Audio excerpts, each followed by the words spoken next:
కదా బైబిల్ గ్రంథంలో నుండి లూకా సువార్త 2వ అధ్యాయము, లూకా రాసిన సువార్త 2వ అధ్యాయము 8వ వచనం చదువుకున్నాం. 8, 9 వచనాలు.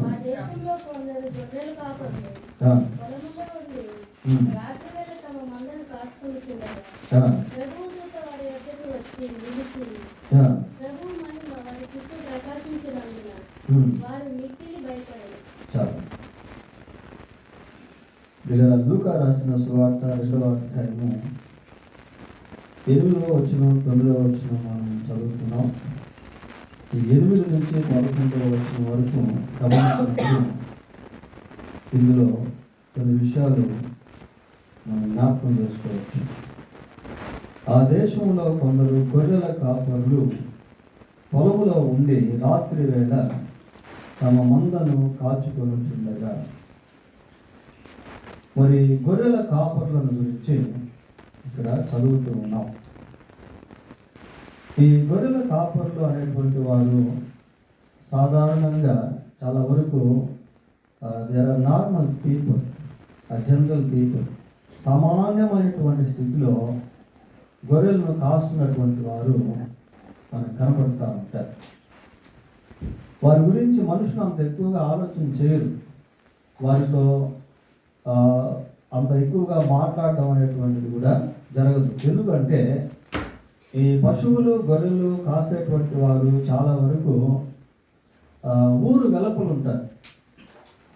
ఊరు వెలుపల కొండ ప్రాంతంలోనో, లోయ ప్రాంతంలోనో, అరణ్యాల్లోనో, పర్వతాలపైన వాటిని కాస్తూ ఉంటారు. కనుక ఒక రకంగా సమాజానికి దూరంగా ఈ గొర్రెల కాపర్లు అనేటువంటి వాళ్ళు ఉంటారు. కనుక సమాజంతో ఎక్కువగా వారికి ఈ సంభాషణలు, కమ్యూనికేషన్స్ అనేటువంటి అంతగా ఉండవు. ఆ దేశంలో కొందరు గొర్రెల కాపర్లు పొలములో ఉండి రాత్రి వేళ తమ మందను కాచుకొనుచుండగా. మరి గొర్రెల కాపరుల గురించి బైబిల్ గ్రంథంలో మనం గమనించినప్పుడు అక్కడక్కడ చాలా మంది మనకు కనబడతారు. అయితే దేవుడు ఇటువంటి వారిని ఎన్నుకున్నాడు. దేవునికి అందరూ కూడా సమానమే. చదువు ఉండాలా లేదా చదువు అక్కర్లేదు, ఇట్లాంటి దేవుని god has no any partiality. ఆయనకి పక్షపాతం అనేటువంటిది ఎక్కడ కూడా ఉండదు. సామాన్యులైనా, సామంతులైనా, చదువుకున్నటువంటి వారైనా, చదువు లేనటువంటి వారైనా, పండితులైనా, పామరులైనా, రాజులైనా, ఎవరైనా సరే దేవుని దృష్టిలో అందరూ కూడా సమానులే. మరి గొర్రెలు కాస్తున్నటువంటి వారిని దేవుడు ప్రత్యేకంగా దృష్టి పెట్టినట్టు బైబిల్లో మనం చూస్తాం. ఉదాహరణకి మోషేను గురించి ఆలోచన చేసినప్పుడు, మోషే తన మామ మందను కాసుకుంటూ ఒక ప్రాంతానికి, ఒక కొండ ప్రాంతానికి వెళ్ళాడు. గొర్రెలు కాస్తూ ఆ కొండ ప్రాంతానికి వెళ్ళినప్పుడు దేవుడు ఆయనతో మాట్లాడాడు. మోషే మోషే అని మాట్లాడిన తర్వాత మోషేను దేవుడు ఏం చేశాడు అంటే ఒక గొప్ప నాయకుడిగా చేశాడు. చూడు, ఎక్కడో మారుమూల ప్రాంతంలో గొర్రెలు కాస్తున్నటువంటి వ్యక్తిని దేవుడు పిలిచి ఆ వ్యక్తిని ఏం చేశాడంటే లక్షల కొలది ప్రజలకు గొప్ప నాయకుడిగా చేశాడు. అంతేకాకుండా ఇంకొక అతను మనకు బైబిల్లో కనిపిస్తే అతను కూడా గొర్రెలు కాసుకుంటా ఉండేవాడు. చూడండి, సమూయేలు మొదటి గ్రంథం 16వ అధ్యాయం 11వ వచనం. సమూయేలు మొదటి గ్రంథం 16వ అధ్యాయం 11వ వచనం.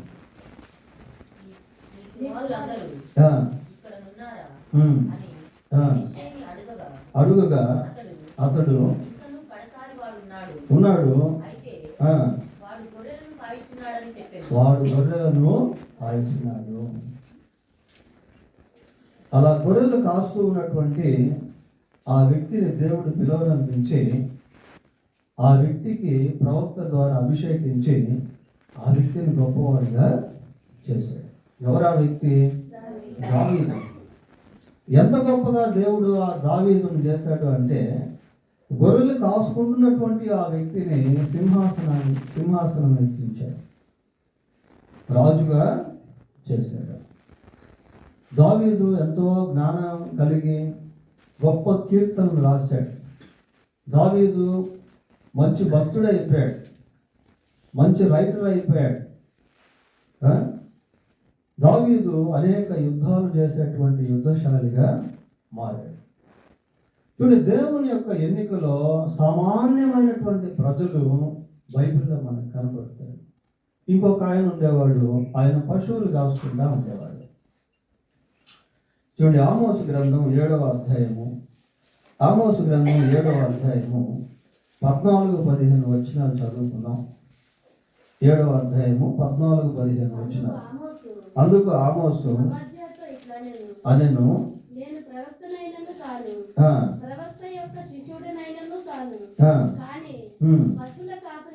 పశువుల కాపరినై మేడి పండ్లు ఏరుకొని వాడను, నా మందను నేను కాచుకొనుచుండగా యెహోవా నన్ను పిలిచి. చూడండి ప్రియులారా, ఈ ఆమోసు అనేటువంటి వ్యక్తి పశువులు కాచుకుంటూ మేడి పండ్లు ఏరుకుంటూ అలాగూ జీవిస్తూ ఉంటే దేవుడు ఆయన్ని దర్శించాడు, ఆయనతో మాట్లాడాడు. ఆయన్ని పిలిచి ఏం చేశాడు అంటే ప్రవక్తగా చేశాడు. మోషేను పిలిచి నాయకుడిగా చేస్తే, దావీదుని పిలిచి రాజుగా మారిస్తే, ఆమోసుని పిలిచి ప్రవక్తగా దేవుడు చేశాడు. చూడండి, బైబిల్ గ్రంథంలో ఇలాంటి సంఘటనలు అక్కడక్కడ మనకు కనబడతా ఉంటాయి. కనుక దేవుడు మరి సర్వసాధారణంగా ఉండేటువంటి వారి పట్ల గొప్ప ఉద్దేశాలను కలిగి ఉన్నాడు. కొన్నిసార్లు మనం మనుషుల గురించి అంత ఎక్కువ ఆలోచన చేయం, వాళ్ళ గురించి అంత ఎక్కువగా పట్టించుకోం. కానీ దేవుడు అందరిని పట్టించుకుంటాడు. దేవుడు అందరిపైన తన దృష్టిని పెడతాడు. అంతెందుకండి, యేసుక్రీస్తు ప్రభువు కూడా గొర్రెల కాపరిగా పిలువబడ్డాడు. అది ఇంకా చాలా ఆశ్చర్యం, అది ఇంకా చాలా గొప్ప అమేజింగ్ థింగ్. యేసుక్రీస్తు ప్రభు తన గురించి మాట్లాడుతూ ఒక మాట అన్నాడు. ఏమన్నాడు అంటే, చూడు, యోహాను సువార్త 10వ అధ్యాయం 11వ వచనం చదువుకుందాం. 10వ అధ్యాయం 11వ వచనం. నేను గొర్రెలకు మంచి కాపరిని. చూసారు ప్రభు ఏమంటున్నాడు? నేను గొర్రెలకు మంచి కాపరిని అంటున్నాడు. యేసు ప్రభు ఎవరు అంటే ఆయన గొర్రెలకు మంచి కాపరి. ఇంకొక కోణంలో మనం ఆలోచన చేసినప్పుడు దేవుడు కాపరిగాను, మనుషులు గొర్రెలుగాను ఎంచుకుంటారు. కొన్నిసార్లు గొర్రెలకు గాయమైనప్పుడు కాపరి ఏం చేస్తాడు? గాయాన్ని కడతాడు. కొన్నిసార్లు గొర్రెలు దారి తప్పిపోతూ ఉంటాయి, ఎటుపోవాలో తెలియకుండా అలా ఒంటరిగా వెళ్ళిపోతూ ఉంటాయి. వెళ్ళిపోతూ ఉన్నప్పుడు కాపరి ఏం చేస్తాడు? వెతుక్కుంటూ వెళ్ళి దాన్ని మళ్ళీ తిరిగి మందులోనికి చేస్తాడు. కొన్నిసార్లు గొర్రెలు శత్రువుల చేతికి చిక్కుతూ ఉంటాయి. అటువంటి సమయంలో కాపరి ఏం చేస్తాడంటే ఆ శత్రువు నుండి గొర్రెలను సంరక్షిస్తాడు. గొర్రెలకు ఎటు వెళ్ళాలో కొన్నిసార్లు దారి తెలియదు, ముళ్ళకంపల్లోకి వెళ్ళిపోతూ ఉంటాయి, రాళ్ళలోకి వెళ్ళిపోతూ ఉంటాయి. అటువంటి సమయంలో కాపరి ఏం చేస్తాడంటే వాటిని క్రమపరిచి మంచి దారిలోకి నడిపిస్తాడు. మానవుల విషయంలో దేవుడు కూడా అలాంటి వాడే. తప్పిపోయినటువంటి గొర్రె ఒంటరితనాన్ని ఏ విధంగా అనుభవిస్తూ ఉంటుందో, ఈ రోజుల్లో చాలా మంది జీవితాల్లో ఒంటరితనం అనేటువంటిది ఉంది, లోన్లీనెస్. ఒంటరితనంతో ఎంతో మంది లోకంలో బాధపడుతూ ఉన్నారు. అటువంటి వారికి యేసుక్రీస్తు ప్రభు గొప్ప ఆదరణ ఇచ్చేటువంటి వాడు. ప్రభు ఒక మాట అన్నాడు. ఏమన్నాడు అంటే, నేను మిమ్మల్ని అనాథులుగా విడువను. కొన్నిసార్లు మనుషులు మనల్ని పట్టించుకోకపోవచ్చు, మనం ఎంతో ఒంటరితనాన్ని అనుభవిస్తూ ఉండవచ్చు. But God is take care. ఆయన మన పట్ల శ్రద్ధ కలిగినటువంటి వాడు, మన పట్ల బాధ్యత కలిగినటువంటి వాడు. ఒకసారి యేసు ప్రభు ఉన్నప్పుడు చాలా మంది మనుషులు ఉన్నారు అక్కడ. ఒక అతను వస్తున్నాడు ఎక్కడి నుంచో. అతని పరిస్థితి ఏంటి అంటే కాళ్ళు చేతులు ఆ ఫింగర్స్ అంతా కూడా, ఆ వేళ్ళంతా కూడా కుష్ఠవ్యాధి అతనికి. చూసేదానికి చాలా జుగుప్సాకరంగా ఉన్నాడు. సమాజానికి దూరంగా బ్రతుకుతా ఉన్నాడు. మనుషులు అతన్ని లెక్క చేయటం లేదు. మనుషులు అతని దగ్గరికి రావాలంటే భయపడుతూ ఉన్నారు. అతను ఎక్కడ మనుషుల దగ్గరికి వెళ్తాంటే మనుషులు పారిపోతూ ఉన్నారు. ఎవరు కూడా అతన్ని పనిలో పెట్టుకోవట్లేదు. ఎందుకంటే అతనికి లెప్రసీ, కుష్ఠవ్యాధి. అతను వచ్చాడు ఒక రోజు యేసు ప్రభు దగ్గరికి. చూడండి, మత్తయి సువార్త 8వ అధ్యాయము 2వ వచనం చదువుకుందాం. ఇదిగో కుష్ఠరోగి వచ్చి ఆయనకు మొక్కి, ప్రభువా నీకు ఇష్టమైతే నన్ను శుద్ధునిగా చేయగలవు. వచ్చి ప్రార్థన చేసుకున్నాడు. కుష్ఠరోగి వచ్చి యేసు ప్రభు దగ్గర ప్రార్థన చేస్తా ఉన్నాడు. ప్రభువా నీకు ఇష్టమైతే నాకు ఈ కుష్ఠవ్యాధి నుండి స్వస్థత ప్రభువా, నన్ను శుద్ధుడిగా చేయి ప్రభువా అది ప్రార్థన చేస్తా. ఆయన ఏమన్నాడు, ప్రభువు నాకు ఇష్టమే, నీవు శుద్ధుడు. అందుకు ఆయన వాణిని ముట్టి అని ఉంటుంది అక్కడ. ఆయన తాకాడు. యేసుక్రీస్తు ప్రభు ఎలాంటి వాడు అంటే ఎవరు ఆయన దగ్గరికి వచ్చినా కూడా వాళ్ళని చేర్చుకుంటాడు. ప్రయాసపడి భారం మోసుకుని సమస్త జనులారా నా యొద్దకు రండి, నేను మీకు విశ్రాంతిని ఇస్తాను. నా యొద్దకు వచ్చేవాడిని నేను ఎంత మాత్రము బయటకు తోసివేయను. మనుషులు కొన్నిసార్లు తోసేస్తారు. మనం వ్యాధిగ్రస్తులుగా ఉన్నాం అనుకోండి, పట్టించుకోరు. కొన్నిసార్లు మన దగ్గర డబ్బు లేదనుకోండి, కొన్నిసార్లు పట్టించుకోరు. కానీ యేసు ప్రభు అలాంటి వాడు కాదు. ఆయన అందరిని పట్టించుకుంటాడు. ఈ కుష్ఠవ్యాధి కలిగినటువంటి వ్యక్తి యేసు ప్రభు దగ్గరికి వచ్చి అంటే ప్రభువు ఆయన్ని తాకుతా ఉన్నాడు. ఇక్కడ దేవుడు ప్రేమ కలిగినటువంటి వాడు. అందుకే గాడ్ ఈజ్ లవ్ అన్నారు. దేవుడు ప్రేమ ఉన్నాడు. దేవుడు లోకమును ఎంతో ప్రేమించాడు. ఎంత ప్రేమించాడు అంటే కొలతలు లేనటువంటి ప్రేమ. లోకం అంటే లోకంలో ఉన్న మనుషులందరినీ కూడా యేసుక్రీస్తు ప్రభువు ప్రేమించాడు, ప్రేమిస్తానే ఉన్నాడు. శత్రువును కూడా ప్రభువు ప్రేమిస్తాడు. ప్రియారా, అంత ప్రేమ ఆయనది. వాని ముట్టి నాకు ఇష్టమే, నీవు శుద్ధుడు కమ్మని చెప్పగా తక్షణమే వాని కుష్ఠరోగము శుద్ధి ఆయను. ముట్టి అంటాడు, నాకు ఇష్టమే, నాకు ఇష్టమే, నీవు శుద్ధుడు అవ్వటం నాకు ఇష్టమే. పిల్లల మనం వ్యాధిగ్రస్తులుగా ఉండడం, బాధపడడం, ఒంటరితనంగా ఉండడం దేవునికి ఇష్టం కాదు. మనం ఎప్పుడు సంతోషంగా ఉండాలని దేవుడు కోరుకుంటా ఉంటాడు. మన కుటుంబాలు అందరూ ఒకరి పట్ల ఒకరు ప్రేమ కలిగి ఉండాలని దేవుడు కోరుకుంటా ఉంటాడు. సమాజంలో మనుషులందరూ కూడా సంతోషంగా ఉండాలని, ఐక్యత కలిగి ఉండాలని, ఒకరినొకరు ప్రేమించుకునేటువంటి వారిగా ఉండాలని దేవుడు ఎప్పుడు కూడా కోరుకుంటా ఉంటాడు. యేసు ప్రభు ఒక మాట అన్నాడు, love your neighbour as your self. నిన్ను వల్ల నీ పొరుగు వారిని ప్రేమించు. నిజంగా యేసు ప్రభు యొక్క మాటలు మనుషులకి గైకుంటే లేక మనుషులు నెరవేరిస్తే ఎక్కడ చూసినా అంత సమాధానం ఉంటుంది. ఒకరినొకరు ప్రేమించుకునే వారిగా ఉంటాయి. దొంగతనాలు ఇంకా జరగవు, మోసాలు ఇంకా జరగవు, అక్రమ సంబంధాలు ఇంకా ఉండవు, పోలీస్ స్టేషన్తో పనే లేదు. అది దేవుని ప్రేమ సిద్ధాంతం, ఒకరినొకరు ప్రేమించుకోవడం అనేది. తర్వాత బైబిల్లో మనం గమనించినప్పుడు ఇంకొక వ్యక్తి ఉన్నాడు. అతను ఏంటి అంటే పుట్టుకతోనే గుడ్డివాడుగా బ్రతుకుతున్నాడు. యేసు ప్రభు అతన్ని బాగు చేశాడు. బాగు చేసిన తర్వాత సమాజం అతన్ని వెలివేసింది. కొన్నిసార్లు ఎందుకో మనుషులు యేసు ప్రభుని నమ్ముకుంటే వెలివేస్తారు. మనుషులు యేసు ప్రభు దగ్గరికి వస్తే అదొకలాగా చూస్తారు. యేసు ప్రభు దగ్గరికి మనుషులు వస్తే బాగుపడతారే కానీ చెడిపోయినటువంటి వాళ్ళు ఎవరు కూడా లేదు. చెడిపోయినటువంటి వాళ్ళు బాగుపడిపోయారు. తాగుబోతులు బాగుపడ్డారు, దొంగలు మారారు, నరహంతకులు మారారు,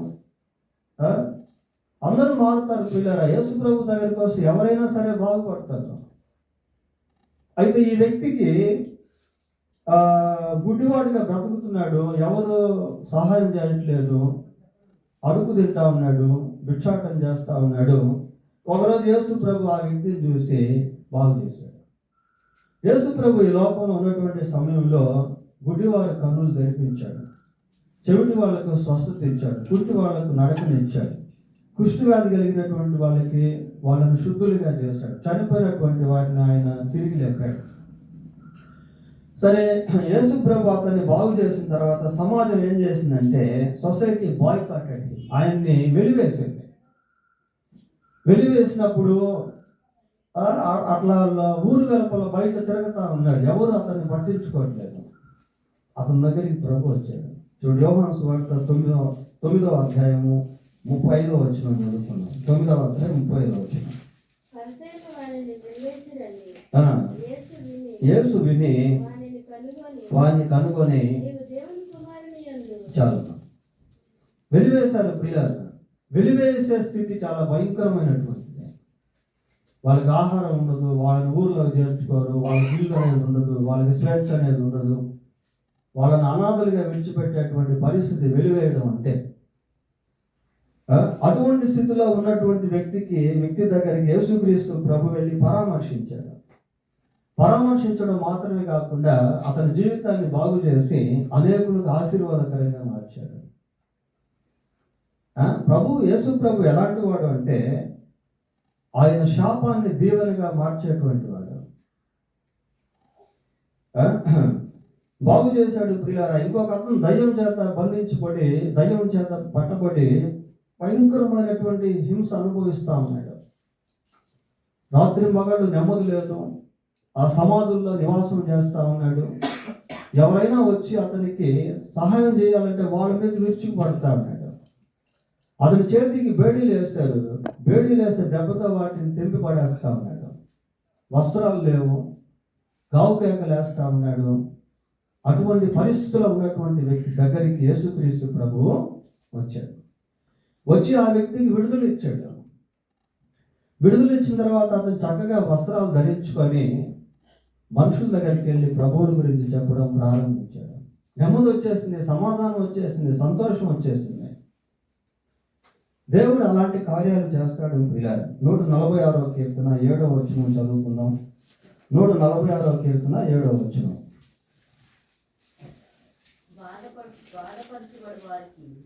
బాధపరచబడు వారికి ఆయన న్యాయము తీర్చును, ఆకలి కొనిన వారికి ఆహారము దయచేయును.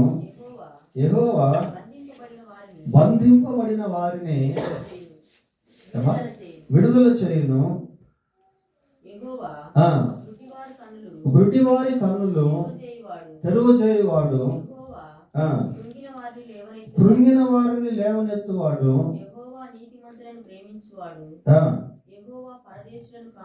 పరదేశులను కాపాడువాడు, తండ్రి లేని వారిని విధవరాండ్రను ఆదరించేటువంటి వాడు. చూడండి, దేవుడు ఎలాంటి ప్రేమ కలిగినటువంటి వాడు, కృంగినటువంటి వారిని లేవనెత్తేటువంటి వాడు, బాధపరచబడుచున్నటువంటి వారిని బాగు చేసేటువంటి వాడు, విధవరాలకు సహాయం చేసేటువంటి వాడు, తండ్రి లేనటువంటి వారిని ఆదరించేటువంటి దేవుడు, గుండె చెదిరినటువంటి వారిని బాగు చేసేటువంటి దేవుడు. పిల్లారా, సరే, మళ్ళీ గొర్రెల కాపర్లకు వద్దాం. ఆ దేశంలో కొందరు గొర్రెల కాపరులు పొలంలో ఉండి రాత్రి వేళ తమ మందను కాచుకొని చుండగా ప్రభువు దూత వారి యొద్దకు వచ్చి నిలిచెను. ప్రభువు మహిమ వారి చుట్టూ ప్రకాశించినందున వారు మిక్కిలి భయపడింది. ఆ గొర్రెల కాపరులు మందలను మేపుకుంటూ ఆ ప్రాంతంలో ఉన్నప్పుడు దేవుని యొక్క దూత వారి దగ్గరికి వచ్చాడు. చూడండి, వారి దగ్గరికి వచ్చేసరికి దేవుని యొక్క మహిమ వారి చుట్టూ ప్రకాశిస్తా ఉంది. దేవుని మహిమ వారి చుట్టూ ప్రకాశిస్తా ఉంది. అది అన్ప్రెసిడెంటెడ్ థింగ్ అంటారు. అంటే అంతకు ముందు అటువంటి కార్యం వారి జీవితాల్లో ఎప్పుడు కూడా చూడలేదు. వారు ఊహించినటువంటి విధానంలో ఒక వినూత్నమైనటువంటి కార్యం అక్కడ జరుగుతూ ఉంది. అది పరలోక సంబంధమైనటువంటి కార్యం. వారి చుట్టూ ప్రకాశించినటువంటి ఆ వెలుగు ఈ లోక సంబంధమైనటువంటిది కాదు. అది పరలోక సంబంధమైనటువంటి అనుభవాన్ని వాళ్ళు అక్కడ పొందుకుంటా ఉన్నారు. అకస్మాత్తుగా జరిగినటువంటి కార్యం అది. ఉన్నట్టుండి వారి చుట్టూ వెలుగు ప్రకాశిస్తూ ఉంది. దేవుని యొక్క దూత అక్కడికి వచ్చున్నాడు. ప్రియులారా, మన జీవితంలో కూడా దేవుడు కొన్ని కార్యాలు మనం ఊహించినటువంటి విధంగా చేస్తాడు. ఒకరోజు ఒక ఆయన బైబిల్లో గుర్రం వేసుకుని వెళ్తా ఉన్నాడు. ఆయనతో పాటు ఎంతో మంది ఉన్నారు. వారు వెళ్తూ ఉంటే మార్గం మధ్యలో యేసు ప్రభు అతన్ని దర్శించాడు. అసలు ఆ సంఘటన వాళ్ళకి అర్థం కాలేదు. ఉన్నటువంటి సడన్ గా దేవుని యొక్క ఆ వెలుగు వారి చుట్టూ ప్రకాశించింది. చూడండి, అపోస్తుల కార్యములు 9వ అధ్యాయము 3వ వచనం ఒకసారి చదవడం. 9:3. అతడు ప్రయాణం చేయొచ్చు దమస్కు దగ్గరికి వచ్చినప్పుడు ఏదట అకస్మాత్తుగా ఆకాశము నుండి ఒక వెలుగు అతని చుట్టూ ప్రకాశించెను. చూశారు, ఆకాశము నుండి వెలుగు ప్రకాశిస్తా ఉంది అకస్మాత్తుగా. దేవుడు దర్శిస్తున్నటువంటి దినాలు ఇది. వెంటనే అతను ఏం చేశాడంటే మారు మనసు పొందాడు. వీళ్ళ దేవుడు మనతో మాట్లాడుతూ ఉన్నప్పుడు మనం మారాలి, మనం మారు మనసు పొందాలి. ఈ వ్యక్తికి యేసుక్రీస్తు ఎవరో అనేది అర్థమైపోయింది. ఆయనే దేవుడు అన్న సత్యాన్ని గుర్తించాడు. గుర్తించి అంతకుముందు ఎలాగ జీవించేవాడంటే దుర్మార్గంగా బ్రతికేవాడు, మనుషుల్ని హింసించేవాడు, కిరాతకంగా ప్రవర్తించేవాడు. అయితే యేసు ప్రభు అతన్ని దర్శించిన తర్వాత పూర్తిగా మారిపోయి ప్రభువుకు సేవ చేసేటువంటి వాడిగా మారాడు. క్రీస్తు కొరకు జీవించేటువంటి వాడిగా మారాడు. ఊహించినటువంటి విధానంలో దేవుడు కార్యం చేశాడు. ఈ రోజుల్లో కూడా మనుషులతో ప్రభువు మాట్లాడుతూ ఉన్నాడు. దేవుడు మనతో మాట్లాడుతూ ఉన్నప్పుడు మనం ఆ మాటను అంగీకరించాలి.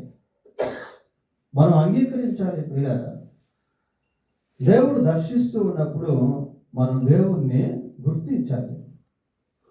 ఈ వ్యక్తి మారు మనసు పొందాడు. మనసును మార్చుకొని, జీవితాన్ని మార్చుకొని, అప్పటి వరకు దుర్మార్గంగా జీవించినటువంటి వ్యక్తి సన్మార్గంలోనికి వచ్చేసి అప్పటి నుంచి సమాజానికి సేవ చేసేటువంటి వాడిగా, దేవుని ప్రేమను అందించేటువంటి వాడిగా, దేవుని యొక్క సువార్తను ప్రకటించేటువంటి వాడిగా ఈ వ్యక్తి మారాడు. సరే, ఇక్కడ అకస్మాత్తుగా వారి చుట్టూ వెలుగు ప్రకాశిస్తూ ఉంది. వారు మిక్కిలి భయపడుతూ ఉన్నారు. అప్పుడు దూత ఏమంటున్నాడు?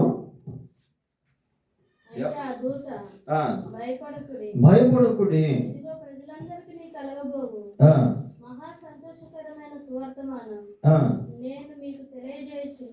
చాలు, భయపడద్దు అంటున్నాడు. భయపడుతున్నారు పిల్లల వాళ్ళు. భయం అనేటువంటిది రకరకాలుగా మానవుని యొక్క జీవితంలో పనిచేస్తూ ఉంటుంది. రకరకాల భయాల చేత మనుషులు బంధించబడి ఉన్నారు. కొద్దిమందికి వ్యాధి వస్తుంది. ఆ వ్యాధి వచ్చినప్పుడు ఒక రకమైనటువంటి భయం అనేది వచ్చేస్తుంది. కొద్దిమందికి వ్యాధులను బట్టి భయం. కొద్దిమంది కుటుంబ సమస్యలతో బాధపడుతూ ఉంటారు. వాళ్ళ కుటుంబాల్లో రకరకాల భయాలు అనేటువంటివి ఉంటాయి. కొద్దిమంది ఒంటరితనంతో కూడిన భయము, కొద్దిమందికి అప్పులతో ఉన్నటువంటి భయము, యవనస్తులకి చదువుల విషయంలో భయము. చూడండి, సమాజంలో ఈ రోజుల్లో ఎక్కడ చూసినా చాలా వరకు మనుషుల్లో ఏదో ఒక భయము, ఏదో ఒక ఆందోళన, ఏదో ఒక కలవరం అనేటువంటిది కలుగుతా ఉంది ప్రియులారా. కొద్దిమందికి మరణ భయం అనేటువంటిది, అమ్మో నేను చచ్చిపోతే ఏమైపోతాను. మనిషి జీవితంలో చివరి భయం ఏంటంటే మరణ భయం. నేను చనిపోతే ఏమైపోద్దో. యేసు ప్రభు నందు విశ్వాసం ఉంచినటువంటి వారికి ఈ మరణ భయం అనేటువంటిది ఉండదు. మరణ భయం అనేటువంటిది ఉండదు. ఎందుకంటే వాడు మరణించక ముందే మరణం తర్వాత ఏం జరుగుతుందన్న విషయాన్ని తెలుసుకొని మరణిస్తారు. అందుకని వాళ్ళకి మరణ భయం అనేది ఉండదు. పౌలు అంటాడు, ఏమంటాడంటే, నా మటుకైతే బ్రతుకుట క్రీస్తే, చావైతే లాభం. ఎవరైనా అంటారా చావైతే లాభం అని? ఎవరు కూడా అంటారు. ఇంకా బైబిల్ ఏమనుంది? ఒకరి జన్మదినం కంటే మరణ దినము ఎవరైనా మేలు అంటారా? మరణం మేలు అంటారు. కానీ యేసు ప్రభునందు విశ్వాసం ఉంచినటువంటి వారికి మరణం కూడా ఆశీర్వాదం. ప్రభునందు మృతునందు మృతులు ధన్యులు. Death also is a blessing. వాళ్ళు మిక్కిలి భయపడతా ఉన్నారు ప్రియులారు. భయపడతా ఉంటే ఏమంటున్నాడు దేవదూత? భయపడొద్దు. క్రిస్మస్ దినాల్లో భయపడొద్దు అనేటువంటి పదాన్ని చాలాసార్లు మనం జ్ఞాపకం చేసుకుంటాం. దేవుడు కూడా అంటున్నాడు ఒక మాట, చూడండి. 41వ అధ్యాయం యెషయా గ్రంథం 13వ వచనం చదువుకుందాం. యెషయా గ్రంథం 41వ అధ్యాయం 13వ వచనం.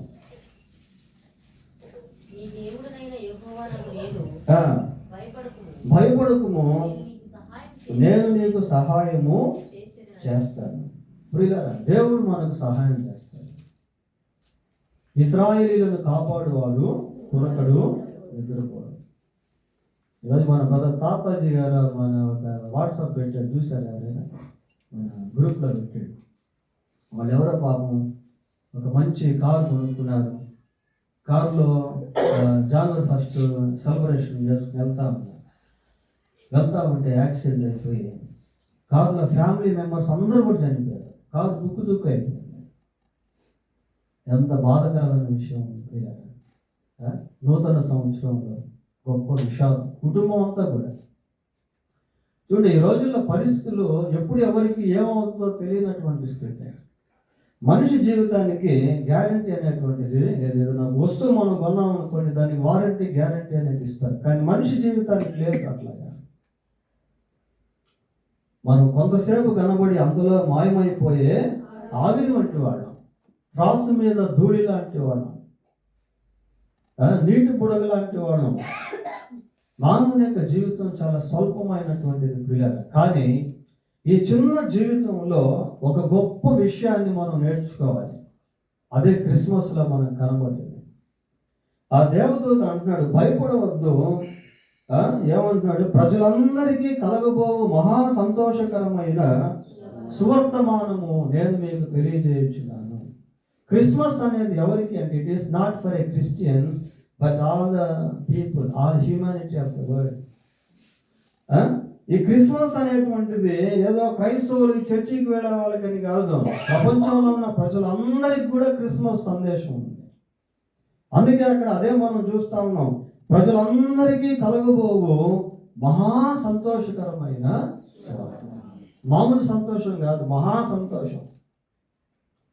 ఏంటా సంతోషం అంటే, నేడు రక్షకుడు మీ కొరకు పుట్టి ఉన్నాడు. యేసుక్రీస్తు ప్రభు ఇక్కడ రక్షకుడుగా పిలువబడతా ఉన్నాడు. ఎవరికి రక్షకుడు అంటే ప్రజలందరికీ కూడా రక్షకుడే. దేని విషయంలో అయిన రక్షకుడు అంటే బైబిల్లో మనం చూస్తాం, పాపులను రక్షించుటకు క్రీస్తు యేసు లోకమునకు వచ్చెను. మరి దేంట్లో నుంచి పాపులను రక్షించాలి? అసలు ఎవరు పాపులు అని మనం ప్రశ్న వేసుకుంటే బైబిల్లో దానికి జవాబు చూస్తాం. ఏ భేదమును లేదు, అందరూ కూడా పాపము చేసినటువంటి వారే. నీతిమంతుడు లేడు, ఒక్కడును లేడు. వీళ్ళ మనిషి ఏదో ఒక విధమైనటువంటి పాపము చేసినటువంటి వాడే. పాపం వలన వచ్చే జీవితము మరణము. మరణము అంటే నరకం. నరకం అంటే అగ్నిగుండం. మనలో ఆత్మ అనేటువంటిది ఉంటుంది. ఈ ఆత్మ ఎప్పుడైతే బయటకు వచ్చేస్తుందో అదే మరణం అంటే. కానీ ఆత్మకు మరణం లేదు. ఆత్మ యుగ యుగాలు బ్రతికే ఉంటుంది. అయితే బ్రతికినటువంటి ఆత్మ లేక మరణం లేనటువంటి ఆత్మ శరీరంలో నుండి బయటకు వచ్చేసిన తర్వాత పరలోకానికైనా వెళ్ళాలి, లేక నరకానికైనా వెళ్ళాలి.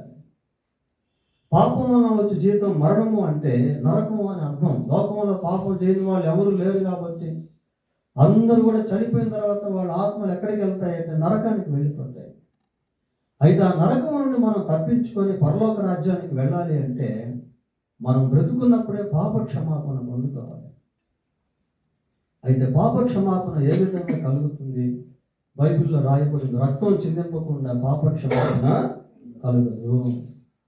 కాబట్టి యేసుక్రీస్తు ఈ లోకంలో రక్షకుడిగా జన్మించాడు, పరిశుద్ధుడిగా జన్మించాడు, పరిశుద్ధుడిగా జీవించి ఆయన మనుషులందరి పాపముల కొరకు సిలువలో తన రక్తాన్ని చిందించి మరణించాడు. రక్తం చిందింపకపోతే మానవులకు పాప క్షమాపణ లేదు. కాబట్టి యేసుక్రీస్తు ప్రభువు రక్తం చిందించాడు. ఆయన తలకు ముళ్ళకిరీటం పెట్టాడు. ఆయన కాళ్ళు చేతులకి శీలలు కొడితే దాంట్లో నుంచి రక్తం కార్చిపడింది. ఆయన శరీరం అంతా కూడా రక్తమయమే. ఆ విధంగా యేసు ప్రభు సిలువలో తన రక్తాన్ని చిందించి మనుషులందరి కొరకు ఆయన చనిపోయాడు. బైబిల్లో మనం చూస్తాం, యేసుక్రీస్తు మన పాపముల కొరకు మరణించను, చనిపోయాను. ఆయన ఆ రీతిగా చనిపోయి సమాధిలో ఉంచబడి 3వ రోజు తిరిగి మళ్ళీ తెచ్చాడు. ప్రియులారా, there is a life after death. మరణం తర్వాత జీవితం అనేటువంటిది ఉంది. కాబట్టి బ్రతుకున్నప్పుడే క్రీస్తు ప్రభువునందు విశ్వాసం ఉంచటం వలన మనం పాప క్షమాపణ పొందుతాము. పాప క్షమాపణ పొంది ఏ రోజు చనిపోయినా కూడా మన ఆత్మ దేవుని యొక్క రాజ్యంలోనికి వెళ్ళిపోతుంది. మనల్ని దేవుని యొక్క రాజ్యంలోనికి తీసుకుని వెళ్ళాలనేటువంటి ఉద్దేశంతో యేసుక్రీస్తు మానవ రాజ్యంలోనికి వచ్చాడు. అదే క్రిస్మస్ అంటే. కాబట్టి మరి అటువంటి కృప, అటువంటి దీవెన మరి మన పద్మమ్మ గారి కుటుంబం అంతటికి కూడా దేవుడు దయచేయగాక ప్రార్థన చేస్తున్నాం. ప్రార్థన చేస్తున్నాం. స్తోత్రాలు చెల్లిస్తూ ఉన్నాం. ఈ రాత్రి మీరు ప్రేమించి మాకు ఇచ్చినటువంటి ఈ సందేశాన్ని బట్టి మీకు కృతజ్ఞతాస్తుతులు చెల్లిస్తూ ఉన్నాం. మీ ప్రేమ అపారమైనది. మీ ప్రేమకు హద్దు లేదు, కొలతలు లేవు. ప్రభా, అతి ప్రేమతో ప్రతి ఒక్కరిని కూడా మీరు ప్రేమిస్తూ ఉన్నారు. అందును బట్టి మీకు స్తోత్రాలు చెల్లిస్తూ ఉన్నాం. మనుషులందరి కొరకై ప్రభా మీరు ఈ లోకంలో జన్మించారు. మనుషులందరి కొరకై మీరు సిలువలో మరణాన్ని అనుభవించారు. ప్రభా మీకు స్తోత్రాలు. మీ యొక్క సిలువ మరణము ద్వారా మీరు చిందించిన మీ అమూల్యమైన రక్తము ద్వారా మాకు పాప క్షమాపణ మీరు అనుగ్రహించారు. అందును బట్టి మీకు స్తోత్రాలు. లోకంలో ఉన్న ప్రతి ఒక్కరూ ఈ సత్యాన్ని గుర్తించి గ్రహించి ప్రభువా మీ యందలి విశ్వాసము ద్వారా మీ నిత్యరాజ్యానికి వారసులగినట్లు సాధించి ఈ అనాస్పూర్లో ఉన్న ప్రతి కుటుంబాన్ని దీవించి రక్షించండి, ఆశీర్వదించండి. అలాగే తల్లి పద్మమ్మను బట్టి కుటుంబం అంతటిని బట్టి మీకు వందనాలు, స్తోత్రాలు. కుటుంబం అంతటి చుట్టూ మీకు ఖర్చులేండి. కుటుంబమును ప్రభా మీరు సంపూర్తిగా రక్షించి మీరే మహిమ పొందండి. కూడి వచ్చిన సంఘాన్ని కూడా మీరు దీవించండి. ఘనత, మహిమ, ప్రభావములను మీకే ఆరోపిస్తూ మా ప్రభు అయిన యేసుక్రీస్తు పరిశుద్ధమైన నామంలో ప్రార్థన చేస్తున్నాము తండ్రి. ఆమేన్. మన పరమ తండ్రి అయిన దేవుని ప్రేమ, మన ప్రభు అయిన యేసుక్రీస్తు యొక్క కృప, పరిశుద్ధాత్మ దేవుని యొక్క సన్నిధి మనకు, కుటుంబాలకు, పద్మమ్మ గారి వారి కుటుంబం అంతటికి తోడయుండి కాపాడును. ఆమేన్.